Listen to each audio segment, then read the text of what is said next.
Guys, അങ്ങനെ ഞാൻ ഹെൽസ് പാരഡൈസിൻ്റെ season 2 episode 2 break down ആയിട്ടാണ് വന്നിരിക്കുന്നത്. അതിന് മുമ്പായി ചാനൽ ഒന്ന് സബ്സ്ക്രൈബ് ചെയ്ത് നോട്ടിഫിക്കേഷൻ ബെൽ ഓൺ ആക്കി വെക്കാൻ ശ്രദ്ധിക്കുക.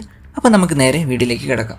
അങ്ങനെ കഴിഞ്ഞ എപ്പിസോഡിൻ്റെ ലാസ്റ്റിൽ തൻ്റെ ഉള്ളിലെ താവോ എനർജിയുടെ ഓവർഫ്ലോ മൂലം ഒരു മോൺസ്റ്ററായി മാറിയ അസാ ജോബയെ കാണിക്കുന്നു. അങ്ങനെ അയാൾ ഗബിമാറുവിനെ അറ്റാക്ക് ചെയ്യാൻ ശ്രമിക്കുന്നു. അങ്ങനെ ഗബിമാറു തൻ്റെ ഫുൾ പൊട്ടൻഷ്യലും എടുത്ത് അയാളോട് പിടിച്ചു നിൽക്കാൻ ശ്രമിക്കുന്നു. എന്നാൽ അയാളുടെ എനർജി തീരാറായി അയാൾക്കും മനസ്സിലാകുന്നു. അതേസമയം പെട്ടെന്ന് ജോബയുടെ ഉള്ളിലെ അവൻ്റെ കോൺഷ്യസ് മൈൻഡ് കാണിക്കുന്നു. അവനിപ്പോൾ താവോ എനർജിയുടെ കൺട്രോളിലായിരുന്നു. പക്ഷെ അയാൾക്കൊന്നും മനസ്സിലാകുന്നില്ല. ഒരു ചുഴി പോലെ ചുറ്റിക്കൊണ്ടിരിക്കുന്ന ഒന്നിൻ്റെ ഉള്ളിലാണ് താനെന്ന് അയാൾ കാണുന്നു. പെട്ടെന്ന് അയാൾ ഗബിമാറുവിനെ അവിടെ കാണുന്നു. അങ്ങനെ വേറൊന്നും ആലോചിക്കാതെ ചോബെ ഗബിമാറുവിനെ അറ്റാക്ക് ചെയ്യാൻ ശ്രമിക്കുന്നു. എന്നാൽ തമിയ എന്തുകൊണ്ടാണ് ഗബിമാറു അവനെ താവോ യൂസ് ചെയ്യാത്തത് എന്ന് ചോദിക്കുന്നു. അപ്പോൾ മെയ് അയാൾക്കത് യൂസ് ചെയ്യാൻ കഴിയില്ല എന്ന് പറയുന്നു. കൂടാതെ എനിമിയുടെ താവ് വളരെ കൂടുതലായതിനാൽ അയാൾക്ക് ഈ ഫൈറ്റ് വിൻ ചെയ്യാൻ കഴിയില്ല എന്നും അവൾ പറയുന്നു. ഗബിമാറുവും ഈ സത്യം മനസ്സിലാക്കുന്നു. പക്ഷെ തനിക്കിപ്പോൾ ഒന്നും ഓർമ്മയില്ലാത്തതിനാൽ തൻ്റെ ജീവിതത്തിൽ ഇപ്പോൾ ഏറ്റവും പ്രധാനം ഇവനെ കൊല്ലുക എന്നതാണെന്ന് തിരിച്ചറിഞ്ഞ് അയാൾ തൻ്റെ അവസാന ശ്വാസവും തിരിച്ചെടുത്ത് ഫൈറ്റിനായി പോകുന്നു. എന്നാൽ പെട്ടെന്ന് ഒരു കൈ വന്ന് അവൻ്റെ തോളിൽ പിടിക്കുന്നു. പെട്ടെന്ന് ഗബിമാറു ഞെട്ടുന്നു. അവനത് ആരാണെന്ന് ആശ്ചര്യപ്പെടുന്നു. അതവൻ്റെ വൈഫായിരുന്നു. കൂടാതെ അവൾ എന്തോ അവനോട് പറയാനും ശ്രമിക്കുന്നു. പക്ഷെ ഗബിമാറുവിനെ പോലെ നമുക്കും അതെന്താണെന്ന് കാണിച്ചു തരുന്നില്ല. പക്ഷെ വീണ്ടും ചോബെ തന്നെ അറ്റാക്ക് ചെയ്യാൻ വരുന്നത് കണ്ട് ഗബിമാറു ഒന്നും ആലോചിക്കാതെ അയാളുടെ നേരെ ഓടുന്നു. അങ്ങനെ രണ്ടുപേരും തമ്മിൽ ഫൈറ്റ് ചെയ്യുന്നു. അങ്ങനെ ഇരുവരുടെയും സ്വബോധം നഷ്ടപ്പെടുന്നു. എന്നാൽ തോമ എന്തിനു വേണ്ടിയാണ് ജ്യേഷ്ഠൻ ഇതുപോലെ ഫൈറ്റ് ചെയ്യുന്നത്? അത് ചിലപ്പോൾ തമിഴ് തന്നോട് മുന്നേ പറഞ്ഞതുപോലെ എനിക്ക് വേണ്ടിയാണോ എന്നവൻ കരുതുന്നു. അങ്ങനെ അവൻ നേരെ ചോബയുടെ അടുത്തേക്ക് ഓടുന്നു. അതേസമയം ചോബെ തൻ്റെ മുന്നിൽ നിൽക്കുന്ന എല്ലാറ്റിനെയും അറ്റാക്ക് ചെയ്യുന്നു. പതിയെ ഗബിമാറു ടയേർഡായി വീഴുന്നു. അതേസമയം ചോബയുടെ കൺട്രോളും അവൻ്റെ കയ്യിൽ നിന്ന് പതിയെ നഷ്ടപ്പെടുന്നു. അങ്ങനെ അവൻ ശരിക്കും ആരാണെന്ന് വരെ ചോബെ മറന്നു പോകുന്നു. എന്നാൽ പെട്ടെന്ന് തോമ ചേട്ടാ എന്നവനെ വിളിക്കുന്നു. അങ്ങനെ പെട്ടെന്ന് അയാൾ നോക്കിയപ്പോൾ തൻ്റെ അനിയനെയാണ് അയാൾ അറ്റാക്ക് ചെയ്തതെന്ന് കാണുന്നു. എന്നാൽ അതേസമയം തോമയുടെ കയ്യിലും വളരെ പ്രെറ്റിയായിരുന്ന അവൻ്റെ ഫേസിലും മുറിവ് വീഴുന്നു. അങ്ങനെ തോമ പറയുന്നു, ഞാൻ വിചാരിച്ചത് നമ്മൾ എപ്പോഴും ഒരുമിച്ചാണ് ഫൈറ്റ് ചെയ്തിരുന്നതെന്നാണ്. പക്ഷെ ഞാൻ വീക്കായിരുന്നുകൊണ്ട് നീ എപ്പോഴും എനിക്ക് വേണ്ടി ഒറ്റയ്ക്കായിരുന്നു ഫൈറ്റ് ചെയ്തുകൊണ്ടിരുന്നത്. ഇപ്പോൾ ഞാൻ കാരണം നീ അവസ്ഥയിലെത്തി. അതുകൊണ്ട് ദയവ് ചെയ്ത് തിരിച്ചു വരൂ ചേട്ടാ. ഞാൻ നിനക്ക് നിൻ്റെ പാതിയാണെങ്കിലും നീയാണ് എനിക്കെൻ്റെ എല്ലാം എന്ന് പറഞ്ഞത് കേട്ട് ചോബെ ഞെട്ടുന്നു. അതേസമയം ഗബിമാറു ഇത് അവൻ്റെ ചാൻസ് ആണെന്ന് മനസ്സിലാക്കി അറ്റാക്കിന് ശ്രമിക്കുന്നു. അങ്ങനെ അയാൾ അവരെ രണ്ടുപേരെയും ചേർത്ത് ബേൺ ചെയ്യിക്കാൻ ശ്രമിക്കവേ മെയ് വന്ന് അയാളിപ്പോൾ മരിക്കുമെന്ന് മനസ്സിലാക്കി അവളുടെ പവർ യൂസ് ചെയ്ത് ആ ലാൻഡ് മുഴുവൻ നശിപ്പിക്കുന്നു.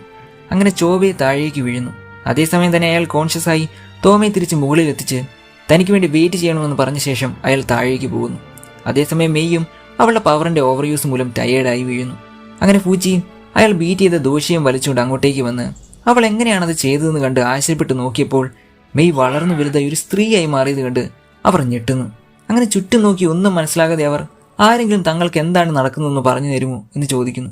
അതേസമയം ഹോക്കോയുടെ തലയും പിടിച്ച് സഗരിയും കൂട്ടരും ആ കാസിലിൻ്റെ പുറത്തേക്ക് എത്തുന്നു. അങ്ങനെ അവിടെ നിറഞ്ഞു നിന്ന ഗോൾഡൻ സ്റ്റാച്യൂസ് എല്ലാം കണ്ട് സഗരി ആകെ ഞെട്ടി നിൽക്കുന്നു. അവിടുത്തെ അറ്റ്മോസ്ഫിയർ കേട്ടിട്ട് എന്തോ അപകടം ഒളിഞ്ഞിരിക്കുന്നത് പോലെയുണ്ടെന്ന് പറയുന്നു. അതേസമയം യൂസരിക ഇതാരായിരിക്കും നിർമ്മിച്ചതെന്ന് കണ്ട് ആശ്ചര്യപ്പെടുന്നു. ഇതേസമയം ഹോക്കോ അവർ പോകുന്ന വഴിയെ തന്റെ മനസ്സിൽ അവർ ചോദിച്ചതിന് ഉത്തരം പറയുന്നു. ശരിക്കും ഈ സ്ഥലം ടെൻസന്റെ ലൈഫ് വെച്ചുള്ള ഒരുതരം എക്സ്പെരിമെന്റ് ആണ്. മനുഷ്യനാണ് അവരുടെ പരീക്ഷണ വസ്തു. അതിനായി അവർ ക്രിയേറ്റ് ചെയ്ത ഒരു ആർട്ടിഫിഷ്യൽ ഐലൻഡാണിത്. അതാണ് ഈ ഐലൻഡിനെ മിസ്റ്റീരിയസ് ആക്കുന്നത്. എന്നിരുന്നാലും ഹ്യൂമൻസ് ടെൻസനെ കൊല്ലാൻ ശ്രമിക്കുന്നു. അങ്ങനെ സംഭവിച്ചാൽ എന്തായാലും ഈ സ്ഥലം ചേഞ്ച് ആവുമെന്ന് ഹോക്കോ വിശ്വസിക്കുന്നു. അതേസമയം തന്നെ ഹോക്കോ ആദ്യമായി മെയ്യെ കാണാനിടയായ സന്ദർഭം ജസ്റ്റ് കാണിക്കുന്നു. അങ്ങനെ അവർ പരസ്പരം കണ്ടുമുട്ടുന്നു. അവരെല്ലാവരും മെയ്യെ കണ്ട് ഞെട്ടുന്നു. ഒപ്പം ബോധം കിട്ടുകിടക്കുന്ന ഗബിമാറുവിനെയും കെട്ടിയിട്ടിരിക്കുന്ന തോമയും കണ്ട് അവർ ആശ്ചര്യപ്പെടുന്നു. എന്നാൽ ഫൂച്ചി അവരെ കണ്ടതും സെന്റയും ടെൻഷനും എവിടെയെന്ന് ചോദിക്കുന്നു. ഒപ്പം അവരുടെ ഡ്രസ്സും കണ്ട് ആശ്ചര്യപ്പെടുന്നു. അതേസമയം ഹോക്കോ മെയ് അവളുടെ പവർ വീണ്ടും യൂസ് ചെയ്തു എന്ന് ചോദിക്കുന്നു. പെട്ടെന്ന് ഫൂച്ചി ആ തല സംസാരിക്കുന്നത് കണ്ട് പേടിക്കുന്നു. എന്നാൽ ഹോക്കോ അവളെ സേഫായി ഇവിടെ എത്തിച്ചതിൽ അവരോട് നന്ദി പറയുന്നു. കൂടാതെ നിങ്ങൾ സോഷ്യലിൽ നിന്നാണോ വന്നത് എന്ന് അയാൾ ചോദിക്കുന്നു. ആ മോൺസ്റ്ററൊക്കെ ഉള്ള സ്ഥലമാണോ? അതാണെങ്കിൽ ഞങ്ങൾ അതിനെല്ലാം കൊന്നുകളഞ്ഞു എന്ന് തമിയ പറയുന്നു. ശേഷം ദോഷിയല്ലേ അത്, അയാളെ നിങ്ങൾ ഡിഫീറ്റ് ചെയ്തോ എന്ന് ചോദിക്കുന്നു. ശേഷം എങ്ങനെയാണ് ഈ തല മാത്രം വെച്ച് തനിക്ക് സംസാരിക്കാൻ സാധിക്കുന്നതെന്ന് ഫൂച്ചി ചോദിക്കുന്നു. അതേസമയം ഹോക്കോ ഇതെല്ലാം കണ്ട് വീണ്ടും അത്ഭുതപ്പെടുന്നു. കഴിഞ്ഞ 1000 വർഷത്തിനുള്ളിൽ ഞാൻ ഇത്രയും പവർഫുള്ളായ ആളുകൾ ഒരുമിച്ച് കണ്ടിട്ടില്ല. ഇവർ സോഷ്യനെയും ദോഷിയെയും എന്തിന് ഒരു ഗോഡിനെ വരെ കൊന്നു. ചിലപ്പോൾ ഇവർ വിചാരിച്ചാൽ ഈ ഐലൻഡിന് ഒരു മാറ്റം കൊണ്ടുവരാൻ സാധിക്കും എന്ന് ഹോക്കോ വിശ്വസിക്കുന്നു. ശേഷം ഫൂച്ചി സെന്റയുടെ കുഴിമാടത്തിൽ ചെന്ന് അവനെ ഓർത്ത് കരയുന്നു. അതേസമയം ഷിയോൺ ഇപ്പോൾ ഈ ഐലൻഡിൽ ആകെ 8 സർവൈവേഴ്സ് മാത്രമേ ബാക്കിയുള്ളൂ എന്ന് പറയുന്നു. അതിവിടെ വന്നപ്പോൾ ഉണ്ടായിരുന്ന ആളുകളുടെ പകുതിയേക്കാൾ കുറവാണെന്ന് അയാൾ കാണുന്നു. അതുകൊണ്ട് എത്രയും വേഗം തന്നെ നമ്മൾ ഈ ഐലൻഡിൽ നിന്ന് പുറത്തു കടക്കണമെന്ന് അവർ പറയുന്നു. പക്ഷേ ഗബിമാറു ഇപ്പോൾ നടക്കാൻ പറ്റുന്ന ഒരു അവസ്ഥയിലല്ല എന്ന് സഗരി പറയുന്നു. അതേസമയം മെയ്സാനും ആ ഒരു അവസ്ഥയിൽ തന്നെയാണെന്ന് കാണുന്നു. അങ്ങനെ മേയുടെ ഈ അവസ്ഥ കണ്ട് സഗരി അവളെ കെട്ടിപ്പിടിച്ച് അവളുടെ താവും മെയ്യുമായി ട്രാൻസ്ഫർ ചെയ്ത് അവളെ ഹീൽ ചെയ്യുന്നു. അതേസമയം ഷിയോൺ വെറും 3 ദിവസം കൊണ്ടാണ് ഇത്രയും ആളുകൾ മരിച്ചതെന്ന് തനിക്ക് വിശ്വസിക്കാൻ കഴിയുന്നില്ലെന്ന് പറയുന്നു. പക്ഷേ ഇതെല്ലാം ആ ഷോഗനെച്ചിൻ്റെ പ്ലാനാണെന്ന് അയാൾ തിരിച്ചറിയുന്നു. എന്നാൽ തമിയ, നമ്മൾ തുടങ്ങിയത് തന്നെ പരസ്പരം കൊന്നുകൊണ്ടായിരുന്നു. പിന്നെ താനെന്താ വിചാരിച്ച് ഇവിടെ നിന്ന് ഫ്രണ്ട്സായി എല്ലാവരും ഒരുമിച്ച് സന്തോഷത്തോടെ വീട്ടിൽ ചെല്ലാമെന്നോ? അപ്പോൾ ഷിയോൺ ആക്ച്വലി തൻ്റെ ഇൻറ്റൻഷൻ അത് തന്നെയായിരുന്നു എന്ന് പറയുന്നു.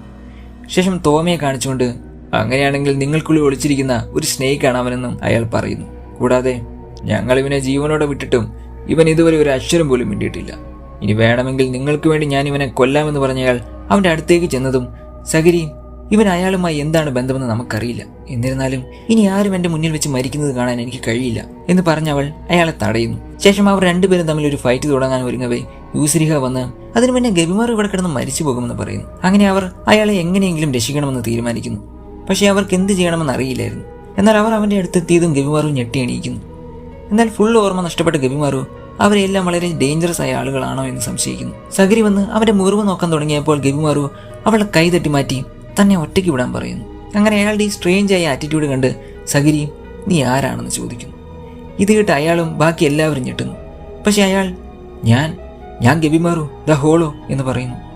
അപ്പോഴേക്കും ഗബിമാറുവിന് ഇവൾക്ക് തന്നെ അറിയില്ല എന്നോർത്ത് അവളെ ചാടി വന്ന് അറ്റാക്ക് ചെയ്യാൻ ശ്രമിക്കുന്നു. എന്നാൽ പെട്ടെന്ന് ഷിയോണും പൂച്ചിയും വന്ന് അയാളെ ബ്ലോക്ക് ചെയ്യുന്നു. ശേഷം അയാൾക്ക് എന്താണ് സംഭവിച്ചതെന്ന് അവളോട് ചോദിക്കുന്നു. അവൾ അയാളുടെ ഉള്ളിലെ താവ് എനർജി വളരെ കുറവാണ്, അതിപ്പോൾ അയാളുടെ മെമ്മറീസിനെയും ബാധിച്ചിരിക്കുന്നുവെന്ന് പറയുന്നു. അയാളിപ്പോൾ എനിക്കറിയാവുന്ന ഗബിമാറുമല്ല. ഷിയോണും അയാളുടെ സെൻസസ് യൂസ് ചെയ്ത് അവൾ പറഞ്ഞത് കറക്റ്റാണെന്ന് മനസ്സിലാക്കുന്നു. അങ്ങനെ അയാളുടെ കണ്ടിന്യൂസ് ആയിട്ടുള്ള ഫൈറ്റ് മൂലം ബോഡി ഫുൾ ഇഞ്ചുറി ആയി ബ്ലീഡ് ചെയ്യുന്ന ഗബിമാറുവിനെ കണ്ട് വിഷമം തോന്നി സഗരി അയാളെ ഞാൻ കൈകാര്യം ചെയ്തോളാമെന്ന് പറയുന്നു. അങ്ങനെ സഗരി അവൻ്റെ അടുത്തേക്ക് പോകുന്നു. പക്ഷെ ഗബിമാറു അവളെ കണ്ട് ഇവളെ കൊല്ലണോ വേണ്ടയോ എന്ന് ഡൗട്ട് അടിക്കുന്നു.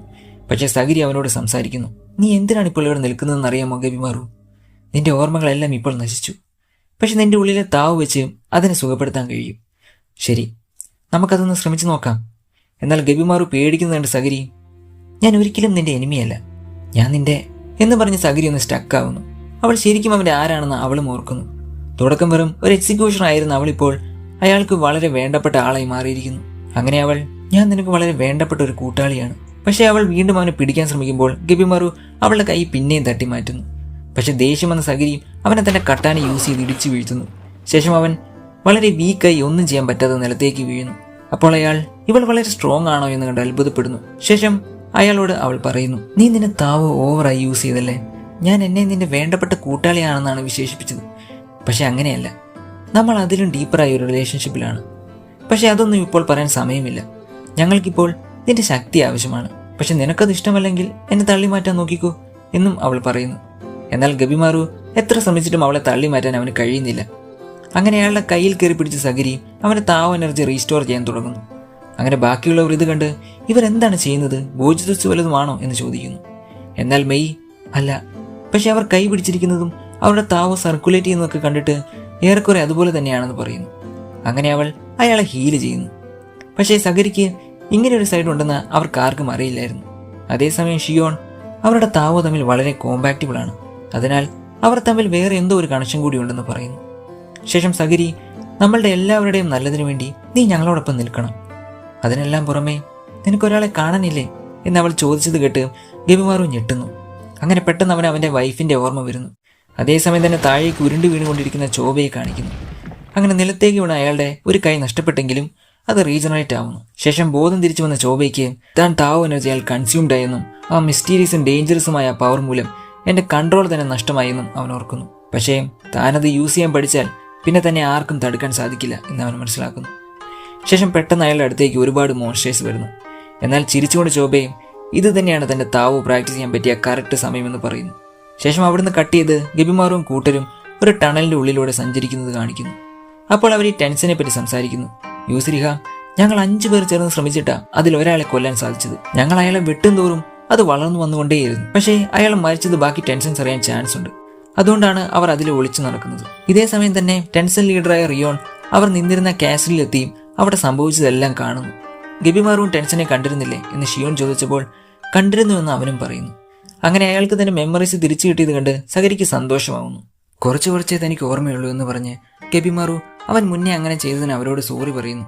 പക്ഷെ താൻ തവയുടെ യഥാർത്ഥ ശക്തിയും അതിന്റെ സൈഡ് എഫക്റ്റും എക്സ്പീരിയൻസ് ചെയ്തുവെന്നും ഇത് കൺട്രോൾ ചെയ്യാൻ സാധിക്കുന്ന ടെൻഷൻ ശരിക്കും ഹൊറിഫൈങ് ആണെന്നും ഗെബിമാറു പറയുന്നു. അങ്ങനെയാണെങ്കിൽ നമുക്ക് ഉടനെ തന്നെ ഇവിടുന്ന് രക്ഷപ്പെട്ട് ഷോഗനൈസിനെ പറഞ്ഞ് മനസ്സിലാക്കാമെന്നും അതാണ് ഇവറ്റകളോട് ഫൈറ്റ് ചെയ്യുന്നതിനേക്കാളും നല്ലതെന്ന് അവൾ പറയുന്നു.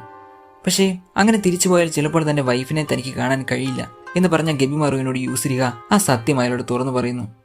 പെട്ടെന്ന് ഞെട്ട് ഗെബിമാറു, എന്ത് ഇതെല്ലാം ഇല്യൂഷൻ ആണെന്നോ? അപ്പോൾ യൂസരിക, അയാൾ നിന്നെ ഇത് വെച്ച് ഇത്രയും നാളും കൺട്രോൾ ചെയ്യുകയായിരുന്നു എന്ന് പറയുന്നു. പക്ഷെ ഗെബിമാറു എലിക്സർ ഓഫ് ലൈഫ് കണ്ടുപിടിക്കുക എന്ന ഗോളിൽ തന്നെ ഉറച്ചു നിൽക്കുന്നു. എന്നാൽ യൂസരിക ഇത് കേട്ട് ഞെട്ടുന്നു. അങ്ങനെ നിന്റെ വൈഫ് എന്നൊരാളില്ല, പിന്നെ എന്തിനാണ് നീ ഈ എലിക്സർ ഓഫ് ലൈഫ് കണ്ടുപിടിക്കാൻ നടക്കുന്നത് എന്ന് ചോദിക്കുന്നു. എന്നാൽ ഗെബിമാറു അവളെ എതിർത്ത് തൻ്റെ വൈഫ് ജീവിച്ചിരിപ്പുണ്ട് എന്ന് പറയുന്നു. കാരണം എനിക്കത് ഫീൽ ചെയ്യാൻ കഴിയുന്നുണ്ടെന്ന് അവൻ പറയുന്നു. പക്ഷേ അവൾ തനിക്കത് പ്രൂവ് ചെയ്യാൻ സാധിക്കുമോ എന്ന് ചോദിച്ചപ്പോൾ അയാളൊന്ന് ആലോചിച്ച ശേഷം, ഞാൻ നിങ്ങളെപ്പോലെ അത്ര സംസാരിക്കാൻ കഴിവുള്ള വ്യക്തിയൊന്നുമല്ല, പക്ഷേ എനിക്ക് അവളുടെ ചെറിയ കാര്യങ്ങൾ വരെ ഓർമ്മയുണ്ട്. കുറച്ചുയർന്ന് പതിഞ്ഞൊരു ശബ്ദമായിരുന്നു അവളുടേത്. അവൾ ചിരിക്കുമ്പോൾ അവളുടെ കണ്ണുകൾ കാണാൻ നല്ല ഭംഗിയായിരുന്നു. അവളുടെ നീണ്ട മൃദുലമായ കൈകൾ കാറ്റടിക്കുമ്പോൾ അവളുടെ മുടിക്ക് ഒരു പ്രത്യേക ഗന്ധമുണ്ടായിരുന്നു. പേൽഗായ ഞാൻ വരാന്തയിലിരിക്കുമ്പോൾ അവിടുത്തെ മണ്ണിൻ്റെയും കാറ്റിൻ്റെയും ഗന്ധത്തോടൊപ്പം അവളെയും അറിയാൻ എനിക്ക് കഴിയുമായിരുന്നു. എനിക്കിപ്പോഴും അതിന് കഴിയും എന്ന് പറഞ്ഞ കണ്ണടച്ചു നിന്ന ഗെബിമാറുവിന് അവൻ്റെ വൈഫിൻ്റെ മുഖം വ്യക്തമായി കാണാൻ സാധിക്കുന്നു. ശേഷം യു എന്നാണ് അവളുടെ പേരെന്ന് അവൻ അവർക്ക് പറഞ്ഞു കൊടുക്കുന്നു. അത് നിങ്ങൾക്ക് പ്രൂവ് ചെയ്യാൻ എനിക്ക് കഴിയില്ലെങ്കിലും എനിക്കിപ്പോൾ അവളെ കാണുക എന്ന് മാത്രമേ വഴിയുള്ളൂ എന്നവൻ പറയുന്നു. ഇത് കേട്ടപ്പോൾ സഹരിക്കും സന്തോഷമാവുന്നു. അതേസമയം തമയും അവനെ അതിനുവേണ്ടി സഹായിക്കാമെന്ന് പറയുന്നു. പക്ഷേ യൂസരിക അവനൊരു ഷിനോബി ആയിരുന്നിട്ടും അവൻ്റെ വീക്ക്നെസ് നമ്മളോട് റിവീൽ ചെയ്തു. അപ്പോൾ ഷിയോൻ അവനത് അറിഞ്ഞുകൊണ്ട് ചെയ്തതാണെന്ന് പറയുന്നു. കാരണം അവനത് പറഞ്ഞപ്പോൾ അവൻ്റെ താവ് എനർജി ഒരുപാട് ഉയർന്നു എന്നയാൾ കാണുന്നു. ഇപ്പോൾ അവൻ്റെ ആ ചെറിയ ശരീരത്തിനുള്ളിൽ വളരെ ഇമ്മൻസീവായ താവാണുള്ളത്. ചിലപ്പോൾ വീക്ക്നെസ് തന്നെയാണ് ഒരാളെ സ്ട്രോങ് ആക്കുന്നത്. അതായത് ഈ ലോകത്ത് എന്തെങ്കിലും നഷ്ടപ്പെടാനുള്ളവരായിരിക്കും വളരെ സ്ട്രോങ് ആയിരിക്കുന്നത് എന്ന് ഷിയോൺ പറയുന്നു. അങ്ങനെ എല്ലാ മോൺസ്റ്റേഴ്സിനെയും കൊന്നുകളഞ്ഞ് ചോബയുടെ അടുത്തേക്ക് പെട്ടെന്ന് ടെൻസ് ലീഡറായ റിയോൺ വന്ന്, നീയാണോ മൂതാനെ കൊന്നത് എന്ന് ചോദിക്കുന്നതെന്ന് വെച്ചാണ് എപ്പിസോഡ് 2 അവസാനിക്കുന്നത്. വീഡിയോ ഇഷ്ടമായ like, share and subscribe. Comment കൂടി ചെയ്യാൻ ശ്രദ്ധിക്കുക. അടുത്ത വീഡിയോയുമായി ഞാൻ ഉടനെ വരാം. അതുവരേക്കും ടേക്ക് കെയർ.